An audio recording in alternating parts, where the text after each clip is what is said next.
voudrais d'abord, au nom du peuple gabonais, son gouvernement, moi-même remercier mon frère le président Touadéra pour la visite qu'il nous rend aujourd'hui.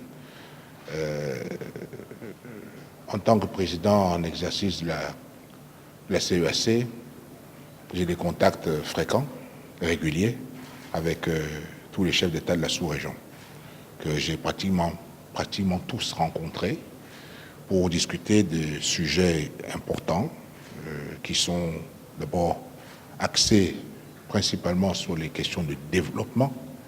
Mais lorsque l'on parle de développement, on sent bien que ce développement ne peut être possible que basé sur la paix. Et donc les sujets que nous abordons souvent avec tous nos collègues, à l'heure actuelle, nous avons deux sujets qui sont brûlants, qui sont la RCA et la RDC. Donc là, c'est normal que je puisse m'entretenir avec Monsieur le Président sur la situation qui prévaut dans son pays pour que nous puissions après voir ensemble sur ce qu'il est possible de pouvoir faire pour améliorer la situation. Excellences, Messieurs les Présidents de la République, chefs d'État, Monsieur le Président Touadéra, Président de la République centrafricaine, bonjour. Bonjour. Je suis Lariska Lormamengi, journaliste dans la rédaction de Gabon 24. Alors, vous venez de passer un bon nombre d'heures d'échange avec votre homologue président gabonais, Excellence Monsieur le Président de la République Ali Bongo Ondimba. Que peut-on retenir de ces moments d'entretien avec votre homologue? Merci. Merci beaucoup. Avant tout, je voudrais très sincèrement remercier mon frère Ali Mbongo pour l'accueil qui m'a été réservé, ainsi que l'accueil fraternel et chaleureux qui m'a été réservé, ainsi qu'à ma délégation, et remercier aussi le peuple gabonais pour cet accueil. Et comme l'a dit en liminaire le président Ali Bongo, il est actuellement le président en exercice de la CEAC. Et comme vous savez, la République centrafricaine traverse une situation difficile. Nous sommes en sortie de crise, mais il y a encore des questions nous discutons sur des questions pour amener la stabilité en République centrafricaine. Nous avons passé en revue, il y a plusieurs questions sur lesquelles nous avons évoqué. Je n'ai pas manqué de demander.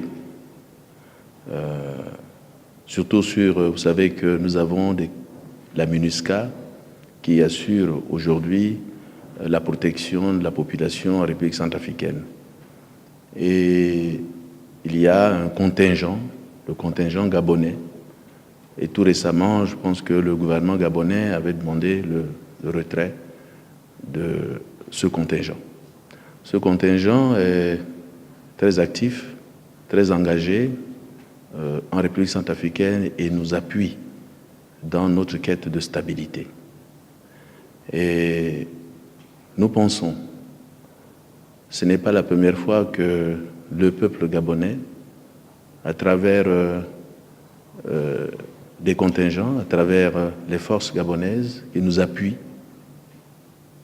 dans les différentes crises que nous avons connues. Cette force a toujours existé au temps de la FOMAC qui nous a appuyés. Aujourd'hui, je comprends, mais je pense que nous avons une relation de fraternité. Le peuple gabonais s'est toujours montré solidaire du peuple centrafricain pendant toute cette période depuis plusieurs années. Et je suis venu dire à mon frère Ali que nous avons encore besoin de cette force dans notre quête de stabilité. Et cette force a montré sa capacité, a montré aussi son engagement. Et aujourd'hui, nous sommes en train de demander aux Nations Unies de renforcer la capacité de la MINUSCA pour nous aider à rétablir la sécurité. Et nous sommes venus demander au peuple gabonais de continuer. Nous savons que c'est un peuple frère, que au moment où nous demandons aux Nations Unies de renforcer la MINUSCA par d'autres contingents, que c'est ce moment-là que nos frères retirent le contingent gabonais qui est encore utile et engagé auprès du peuple centrafricain. Donc, c'est de cela l'un des points importants que nous sommes venus partager et demander au président et au gouvernement et au peuple qui a toujours manifesté sa solidarité au peuple centrafricain. Nous avons eu une histoire commune et je pense que j'ai demandé au président et au gouvernement de réexaminer la possibilité du maintien de ce contingent qui est encore utile dans le cadre de la recherche de stabilité en République centrafricaine. Nous avons aussi profité de l'occasion pour passer en revue certains nombres d'aspects. Vous vous souvenez que ici, à Libreville, il y a eu une grande réunion où il y a une feuille de route dans le cadre de l'initiative africaine, où il y a des panels, et nous sommes venus en tant que président, Monsieur le président Ali Bongo, en tant que président en exil de la CEAC, de soutenir les actions du panel qui est aujourd'hui en train de travailler pour que nous puissions dialoguer et retrouver les conditions pour le désarmement. Et ce panel a besoin d'avoir de soutien et informer sur l'évolution des discussions ou des différentes réunions du panel. Et bien entendu, nous en avons profité pour parler des questions de développement de nos deux pays et aussi des questions de la sous-région. Voilà quelques aspects des questions que nous avons évoquées. Merci, je suis Stéphane Guéma de l'agence gabonaise de presse. Monsieur le Président Touadéra, la Centrafrique est l'objet et sujet d'actualité, notamment dans la sous-région. Est-ce qu'on peut savoir la situation qui prévaut dans ce pays frère du Gabon en ce moment? Bien, nous, comme vous le savez, je l'ai dit, la République centrafricaine sort de crise. Mais il y a encore un certain nombre de points sur lesquels nous travaillons puisque les groupes armés détiennent encore les armes. Donc, nous sommes en train de mettre en place, dans le cadre d'un dialogue soutenu par l'Union africaine, créer les conditions pour qu'il y ait des armements. Et aujourd'hui, beaucoup des pays de la sous-région participent à ce panel. Et c'est un axe important dans le cadre de retour à la stabilité de la République centrafricaine, et nous entrons dans une période clé de ce panel. Et il est important que je puisse échanger avec mes pairs sur l'état d'avancement pour voir dans quelle mesure ils peuvent appuyer les actions du panel et voir dans quelle mesure le contact avec les uns les autres pour renforcer cette action. Et bien entendu, il y a, je le répète encore, nous sollicitons l'appui de nos pairs de la sous-région dans la recherche de paix en Centrafrique. Nous sommes en train de dire que si la République centrafricaine n'est pas en paix, je pense que les autres pays auront du mal à retrouver, puisque c'est le même peuple. Et ce qui se passe avec Boko Haram et tout ça, donc si nous nous prenons garde, la République centrafricaine risquerait d'être un foyer de ces actions terroristes. Et c'est pour cela que je prends donc cette occasion pour informer mes pairs sur cette situation qui peut devenir préoccupante si nous ne prenons garde. Et bien entendu, il y a des avancées.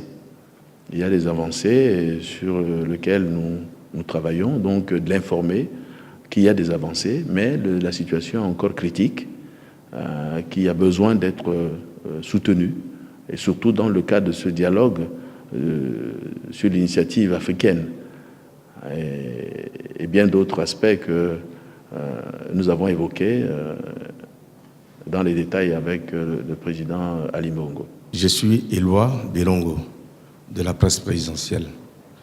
Alors, mon président a donc marché un peu sur ma langue en ce qui concerne la situation du retrait du contingent gabonais qui, justement, fait un travail remarquable.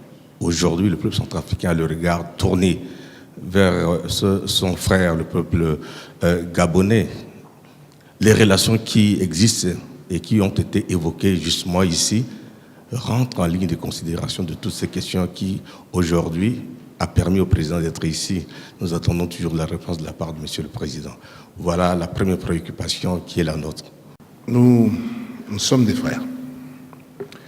Et le Gabon, au cours de ces décennies, a été engagé résolument pour apporter un soutien aux frères centrafricains. Et c'est un engagement qui a daté déjà depuis mon prédécesseur. Et les liens que nous avons avec la République centrafricaine sont très étroits. Le gouvernement a préconisé le retrait des forces gabonaises de territoire centrafricain. Monsieur le Président, mon frère s'est déplacé personnellement pour venir nous dire que nous, Centrafricains, nous avons besoin de nos frères gabonais. Et que même si à un moment il semblait avoir quelques améliorations, la situation reste difficile et qu'elle pourrait rapidement basculer. C'est un cri du cœur que nous percevons de la part de nos frères centrafricains. Et ça ne peut pas nous laisser indifférents. Je vais donc réunir prochainement à nouveau le gouvernement pour donner des indications que le président vient de me fournir sur la situation aujourd'hui sur le terrain. Nous avons toujours considéré que la sécurité du Gabon ne commençait pas à ses frontières. Nous vivons dans une sous-région, et je le dis souvent, c'est comme vous avez une maison qui est dans un quartier. Si la maison du voisin brûle, eh bien ce feu peut se propager jusqu'à votre maison. Il en est de même dans cette sous-région où nos sécurités dépendent des uns des autres et que nous ne pouvons pas voir certains de nos frères souffrir et sans rien faire. Donc nous avons toujours répondu présents dans la mesure du possible. Je crois que ce qui est important pour nous de considérer, c'est que la paix dont nous profitons ici au Gabon, nous voulons la voir répandue dans toute la sous-région. Nous sommes une sous-région avec beaucoup de potentialités, mais qui ne peuvent pas réellement être totalement mises en œuvre et exploitées à cause d'une situation sécuritaire. Et donc ce qui se passe chez le voisin m'affecte aussi. Si moi je veux avoir des investisseurs, l'investisseur va regarder la situation dans toute la sous-région. Il va dire, ah mais pas loin de chez vous, voilà comment ça se présente. Quelle est la garantie que j'ai que ça ne viendra pas chez vous? Donc tout ceci doit nous amener à bien réfléchir. Et nous, déjà en tant que président de la CAC, nous soutenons nos frères centrafricains, comme le président vient de le dire, le dialogue, car nous croyons aux vertus du dialogue, mais dans un autre registre, nous allons effectivement réexaminer notre position et je pense que nous allons répondre positivement et favorablement à la requête de nos frères. Merci, Monsieur le Président. La seconde question est la dernière, je pense. Aujourd'hui, en vue de renforcer ces relations qui ont été évoquées ici, le maillon de facilitation, même si au haut niveau, cela se fait, nous n'avons pas d'ambassadeur dans l'un et l'autre des pays. À quand la présence de l'ambassadeur gabonais en République centrafricaine et réciproquement? Oui, je pense qu'à ce niveau-là, c'est une question que nous allons chacun d'entre nous examiner. Il faut aussi voir aujourd'hui qu'avec les difficultés que les uns et les autres connaissent, nous sommes obligés de revoir le déploiement diplomatique de chacun de nos pays. Et ceci en fonction des moyens qui sont les nôtres. Avec les moyens de communication modernes, les moyens de communication, des fois, vous permettent de rentrer en contact, ça va des fois beaucoup plus vite que d'envoyer un courrier par un ambassadeur. Donc, il faut un petit peu voir toutes les possibilités. Mais je pense que c'est une question que nous allons examiner lorsque la situation sera aujourd'hui revenue à la normale. Vous savez qu'il y a un certain nombre d'institutions même qui devraient être basées à Bangui qui ne le sont pas, du fait de cette situation, de ce qui se passe à l'heure actuelle. Donc il faut un certain retour à la normalité pour que nous puissions maintenant examiner ces problèmes-là. Mais l'absence d'ambassade ne nous empêche pas de coopérer. Donc rassurez-vous, à ce niveau-là, nos liens sont toujours aussi forts que par le passé. Merci.